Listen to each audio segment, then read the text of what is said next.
जिंदगी में आगे बढ़ना मुश्किल नहीं है। मुश्किल ये है कि हमारा दिमाग एक छोटी सी बात को इतना बड़ा बना देता है कि कदम उठाने की हिम्मत ही नहीं बचती। ये एहसास हम में से कई लोगों के लिए बहुत जाना पहचाना है। हाँ, और ये एक अजीब सा चक्रव्यूह है। हम बाहर निकलना चाहते हैं, लेकिन बाहर निकलने का रास्ता सोचने में इतना उलझ जाते हैं कि वहीं फंसे रह जाते हैं। बिल्कुल, ऐसा लगता है जैसे हमारे दिमाग में एक ही गाना लूप पर बज रहा है और हम बस रिमोट कंट्रोल ढूंढ रहे हैं। सही कहा, लूप। और आज हम इसी आदत की गहराई में उतरने वाले हैं। ओवर थिंकिंग, एक ऐसी आदत जिसने लाखों लोगों की खुशियां, उनका आत्मविश्वास और मानसिक शांति छीन ली है। तो आज हमारा मकसद साफ है। हमारे पास स्टॉप ओवरथिंकिंग गाइड से मिले कुछ बहुत ही जबरदस्त विचार हैं। और हम ये समझना चाहते हैं कि अपने ही विचारों के इस जाल से, इस लूप से कैसे बाहर निकला जाए। तो चलिए इस सफर को शुरू करते हैं। चाहिए। ये वो स्थिति है जब दिमाग साधारण बातों को भी इतना बड़ा और जटिल बना देता है कि हम अपने ही विचारों के कैदी बन जाते हैं। मतलब समाधान ढूंढना नहीं है, ये बस समस्या के साथ घूमते रहना है। बिल्कुल।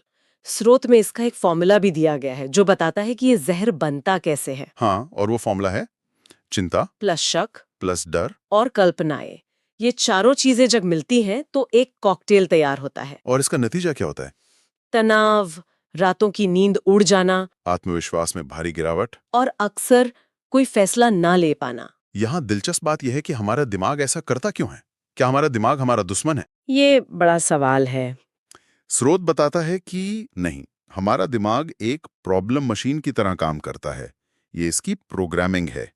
हजारों साल पहले हमारे पूर्वजों के लिए जरूरी था कि वो हर आहट पर सबसे बुरे नतीजे के बारे में सोचें। कहीं झाड़ियों में कोई शेर तो नहीं? बिल्कुल, ये आदत हमें जिंदा रखने के लिए बनी थी। तो ये हमारी सुरक्षा के लिए बना एक फीचर था जो अब एक बग बन गया है।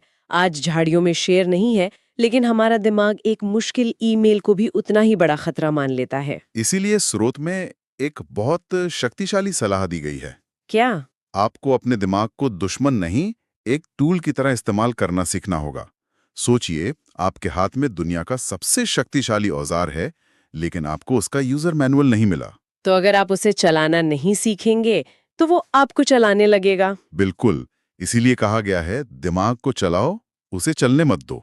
नियंत्रण अपने हाथ में लेना ही पहला कदम है। और इस नियंत्रण को खोने का सबसे बड़ा कारण क्या है? स्रोत के अनुसार ये है हर चीज को कंट्रोल करने की इच्छा। हाँ, परफेक्शन का दबाव। हम चाहते हैं कि सब कुछ हमारे हिसाब से हो, हर नतीजा परफेक्ट हो, और यही हमें एक ही बात को 1000 बार सोचने पर मजबूर करता है। और यहीं पर सबसे बड़ा विरोधाभास छिपा है ना। बिल्कुल। जितना ज्यादा हम सब कुछ कंट्रोल करने की कोशिश करते हैं, उतना ही ज्यादा हम बेकाबू और चिंतित महसूस करते हैं। मुट्ठी में पानी पकड़ने जैसा है। हाँ, जितनी जोर से भींचेंगे उतनी तेजी से निकल जाएगा। समाधान की शुरुआत एक बहुत ही सरल सच्चाई को स्वीकार करने से होती है।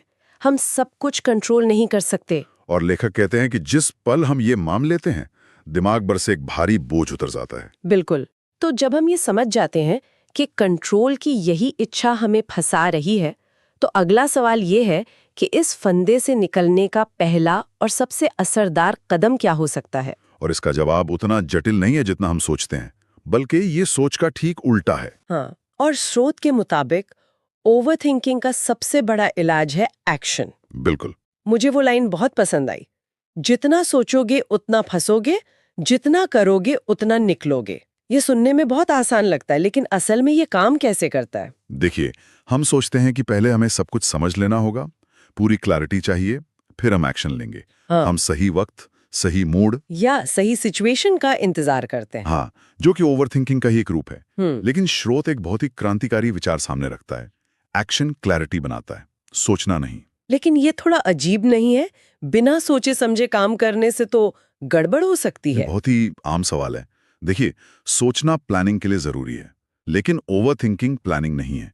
वो एक ही जगह पर गोल गोल घूमना है। अच्छा। जब आप एक छोटा सा भी कदम उठाते हैं, मान लीजिए सिर्फ एक मुश्किल ईमेल भेजते हैं जिसके बारे में आप घंटों से सोच रहे हैं, तो आपको तुरंत नई जानकारी मिलती है।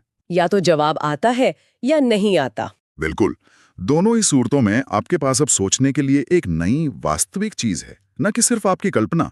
अंधेरे में रास्ता टटोलने की बजाय आपने एक स्विच दबा दिया है। ये एक बेहतरीन उदाहरण है।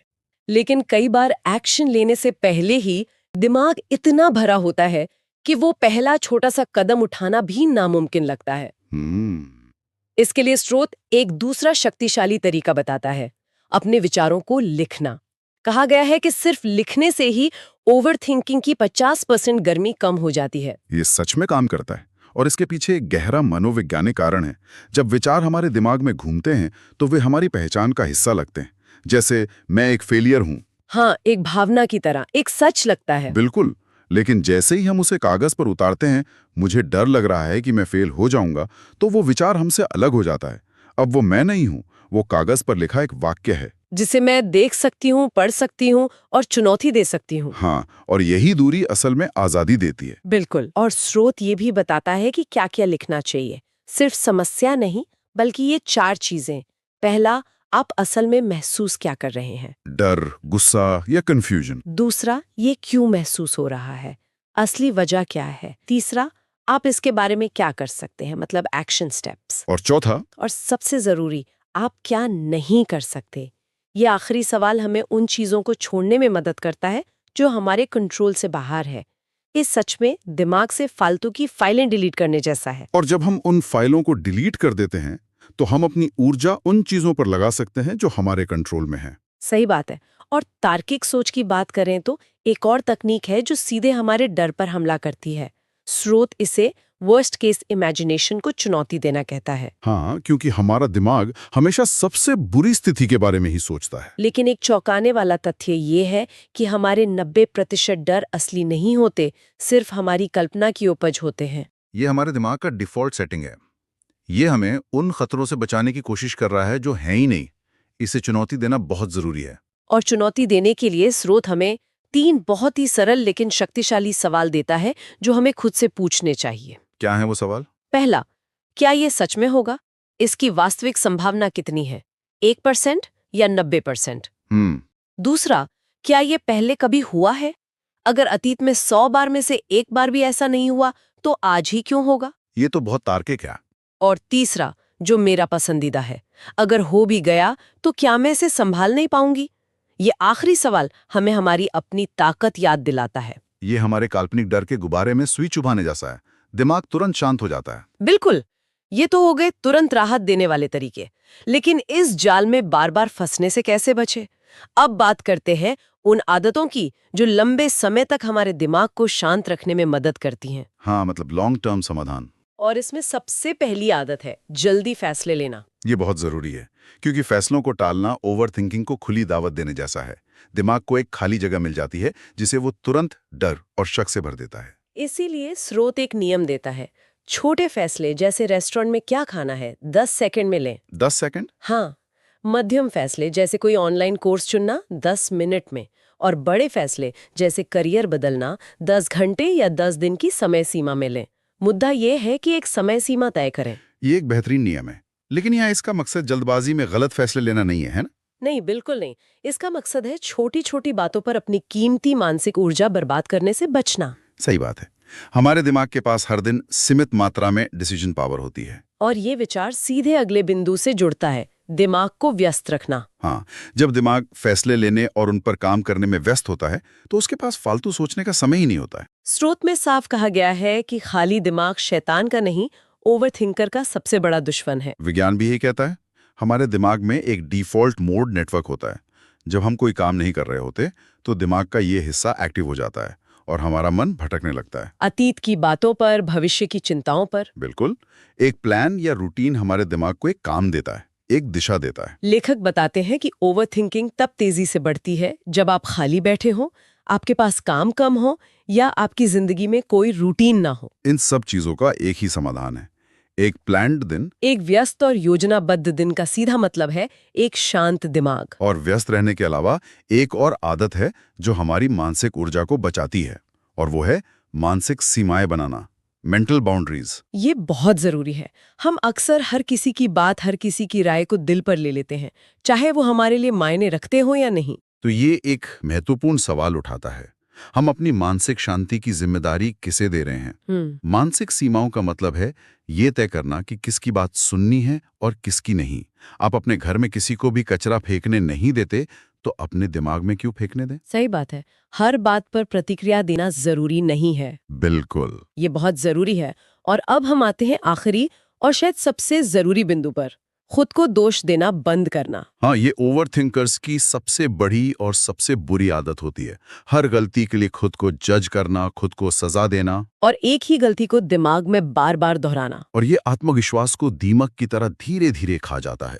स्रोत में एक बहुत ही शक्तिशाली लाइन है, सेल्फ ब्लेम कॉन्फिडेंस को मारता है, सेल्फ अंडरस्टैंडिंग उसे बनाता है। तो इसका मतलब ये तो नहीं है कि हम अपनी गलतियों से सीखें ही नहीं। बिल्कुल नहीं। यहाँ पर अपनी गलतियों को समझने और खुद को उन गलतियों के लिए सजा देने के बीच के अंतर को स्पष्ट करना बहुत जरूरी है। अच्छा। सेल्फ ब्लेम एक लूप है। मैं कितना बेवकूफ हूं, मुझसे हमेशा यही गलती होती है, ये आपको उसी जगह पर कैद कर देता है। और सेल्फ अंडरस्टैंडिंग वो एक रास्ता है।